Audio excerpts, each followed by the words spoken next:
how's it going out there today, everybody? Hope everybody's having a great day. Thanks for tuning in for a weekly recap. Come on, waited, hashtag weekly recap. So if you guys are new here, you don't know, I'll run it down real quick. Weekly recap, I go over my weeks running this truck as an owner-operator, pulling reefer freight. Most of the freight is reefer. If it's not, I'll let you know. But for the most part, it is. I'm leased on at an 80-20 split carrier.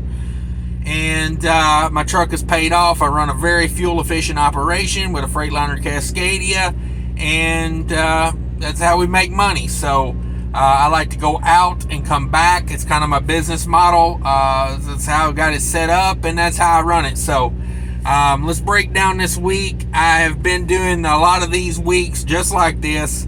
I go out to Virginia. I come up to Maryland, I grab a backhaul, right back to Minnesota. Take a day or two off, rinse and repeat. Same thing over and over. I've been enjoying it. It's not the greatest money, but let me tell you, it's pretty tight scheduled, so I can get out, I can get back, and still get like 2 days off and turn the same schedule every week. I like it. It's worth not maybe making a little bit less, but I don't care. It's worth it to me, and that's what matters. So let's talk about the loads. Let's talk about how this week went. This week is the end of August. I'm going over right here. So August 2022. If you're watching this in the future, smash that like button. Hell, if you're watching it now in the present, smash it. Thank you for that. So let's go over these loads. So I pick up in Minnesota. Negative 10 degree, 42,000 pound load going down to Virginia. She's a heavy one. 71 empty miles, 1202 on the loaded miles, 1273 total on that for $4,200. Now, the reason I've been doing this here lately is because I've got a good backhaul out of Maryland.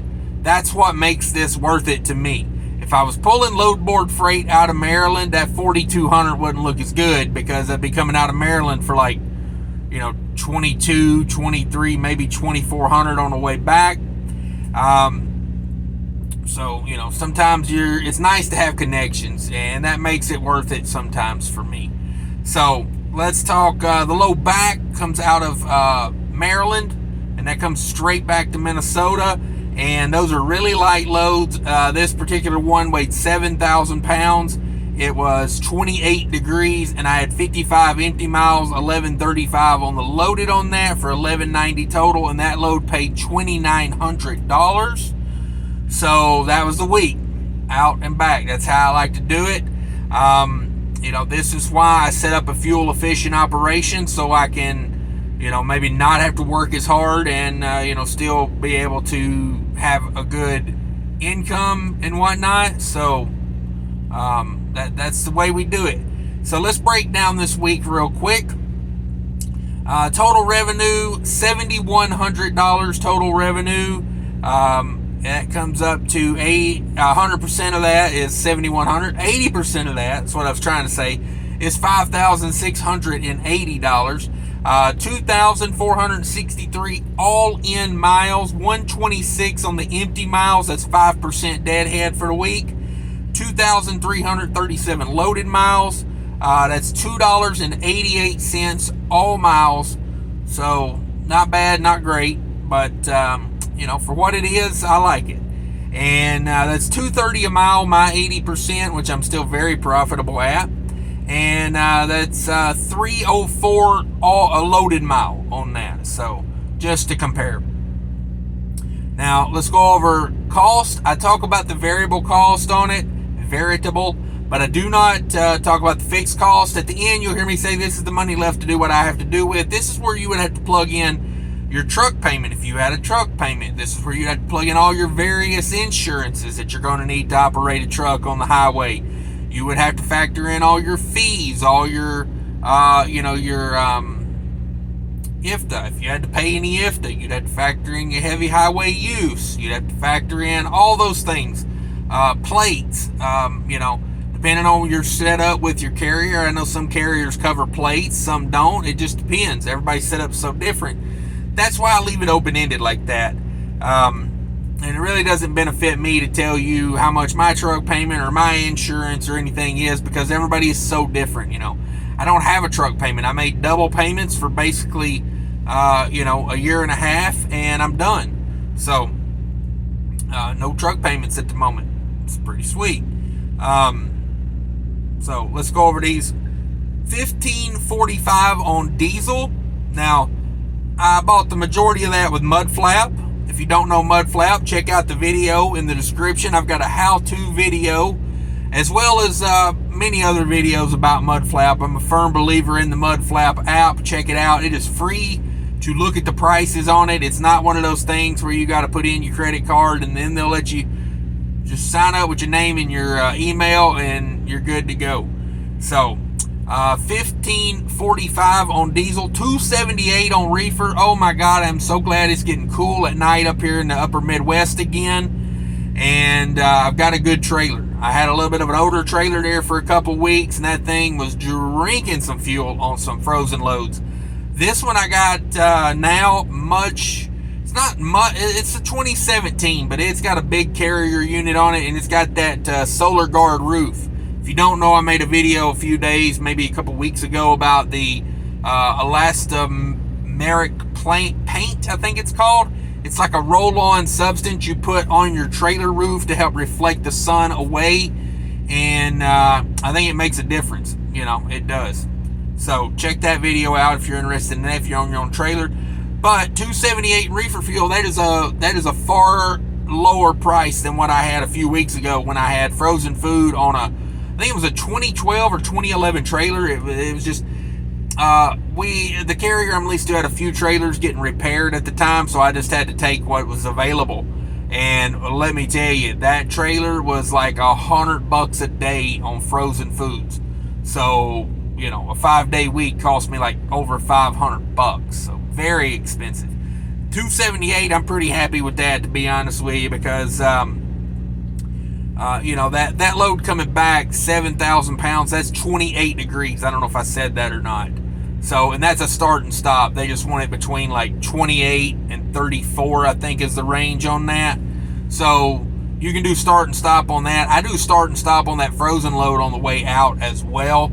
It's frozen packaged food. I usually let it run on continuous for about, usually I get loaded in the afternoon. I'll let it run continuous until the night. And then when the night comes, everything's nice and frozen, and I click it over to start and stop and save some fuel that way.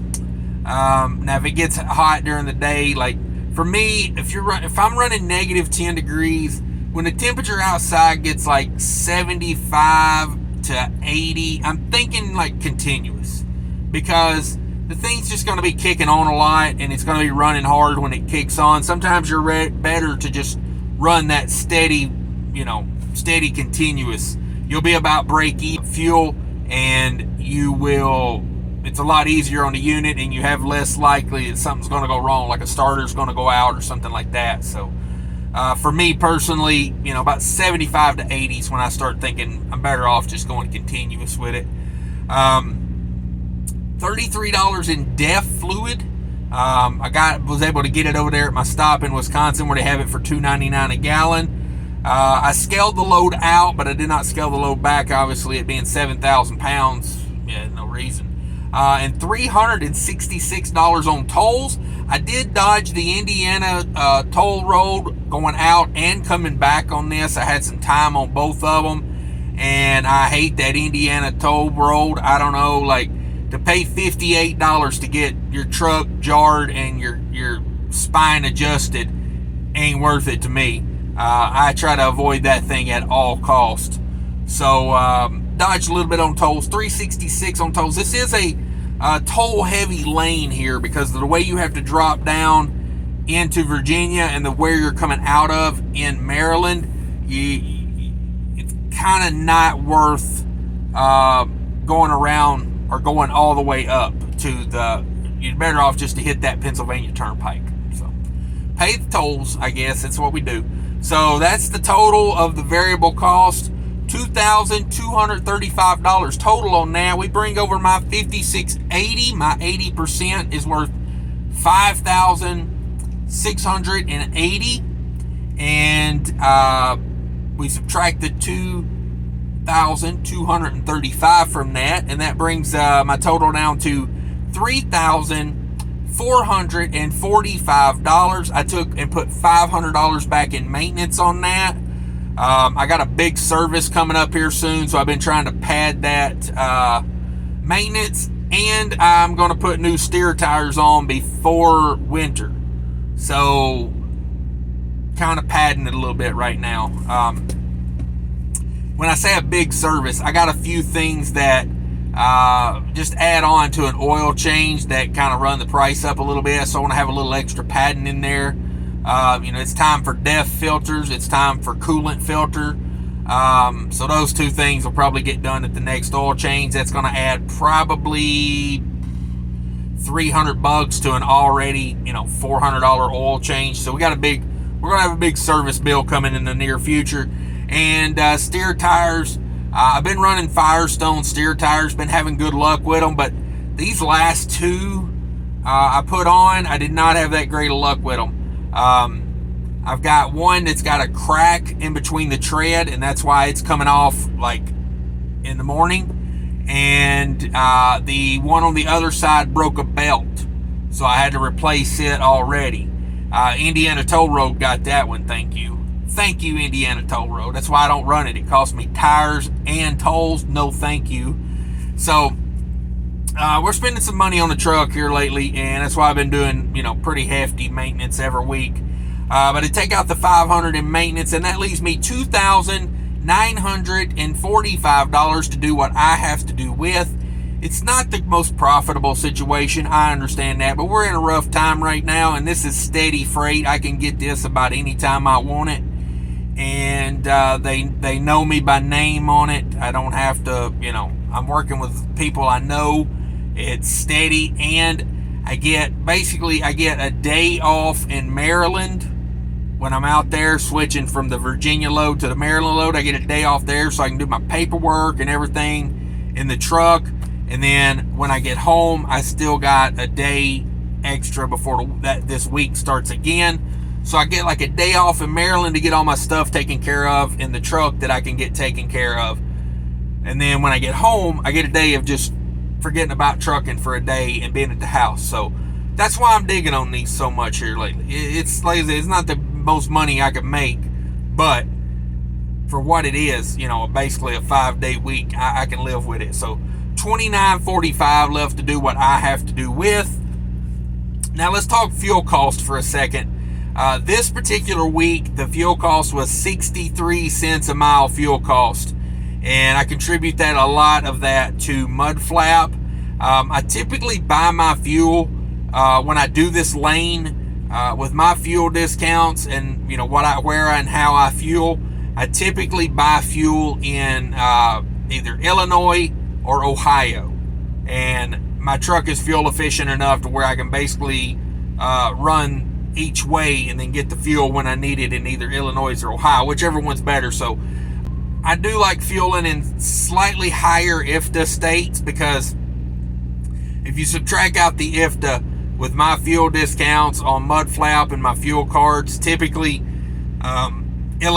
Wisconsin, Illinois, and Ohio are the way to be. So I end up buying a lot of fuel in those states. In the month of August, I told you I was going to give you a monthly breakdown, because I had 1 week where it was like 50 and then 1 week where it was 70, because it's based on the fuel I buy, not necessarily the fuel I burn, because I keep my receipts. I add up my receipts, and that's where you get the $15.45 I spent on fuel for the truck. Now, some weeks, I've said this before, some weeks I go home on empty, and some weeks I go home on full. It just depends on what fuel's doing at the time. So fuel prices is doing at the time. If fuel's starting to trickle down, I might wait a day till I come back. If I feel like fuel's on the way up, I'll just buy it on the way home. I'm not afraid to just buy fuel when I need and when I can get the best deal. You know what I mean? Like, as an owner operator, you should never be like, well, I'm not going to buy fuel today because my company settles my check on Tuesday, and I can't have them taking out this tank of fuel on this week's check. Like, if you're in that situation, you're not planning right, because you shouldn't be living week to week as an owner operator. It's a miserable way to be, honestly. So try to get yourself in a position where you can make money moves, smart money moves. Just my advice. So let's break it down. For the month of August, my average fuel cost for the entire month of August was 61 cents per mile. And like I said, I bought the majority of my fuel in Ohio.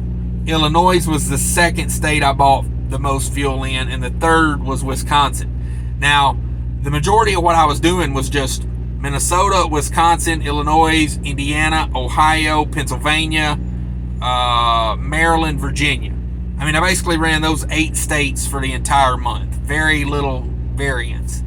And so I feel pretty good about 61 cents a mile, considering I bought the majority of that fuel in Illinois, where it's like I'm not going to be dealing with ifta at the end of, the quarter. I'm not having to pay into ifta. I'm going to have to deal with ifta, but I'm not going to have to pay into ifta. So I feel good about 61 cents a mile for the month of August. We were dealing with some pretty high fuel prices, so I'm okay with that. I would say I was probably 8.5, somewhere in there on fuel economy. I really wish what really hurts my fuel economy right now is these loads coming back that weigh 7,000 pounds. 7,000 pound load is great for fuel economy, but they are so tightly scheduled. I have to run 70 miles an hour when it's available. Like, I have to, like in Indiana, I got to be speed limit 65, I got to be doing 65. When it goes to 70, I got to be doing 70. They are tight scheduled. It's basically a day and a half, typically, on a, 1,135 mile load. Typically, when they load me, I have to do a full shift after I get loaded, and then take a 10-hour break, and then get up and do another full shift to get to where I need to be. So that I would like to run that load slower, but I'm not going to turn it down for that. I'm still getting good fuel economy, but if I could run that load at like 62, 63, it being so lightweight, oh man, I could probably be up like 9 miles a gallon on that load. But it is what it is. But that's the weekly breakdown, everybody. Thanks for watching Weekly Recap. If you could, smash that like button. If you'd like to have your own Cash is King sticker like I have here, merch tent down below. Check out my second channel, Trucking with Diabetes. I appreciate you come over there, watch a video. It's just a community where we hang out and talk about, what we're eating on the road, and, something healthy, if we can find it, and stuff like that. I'm not trying to preach to you, I have my trials and tribulations, so and no way am I preaching over there. I'm just, this is showing some of what I do. So check that out, and everybody, I much appreciate it. I do. If you've subscribed, thank you for subscribing. If you hit that like button, thank you for that. Remember, take care of each other, and remember, people are more important than trucking.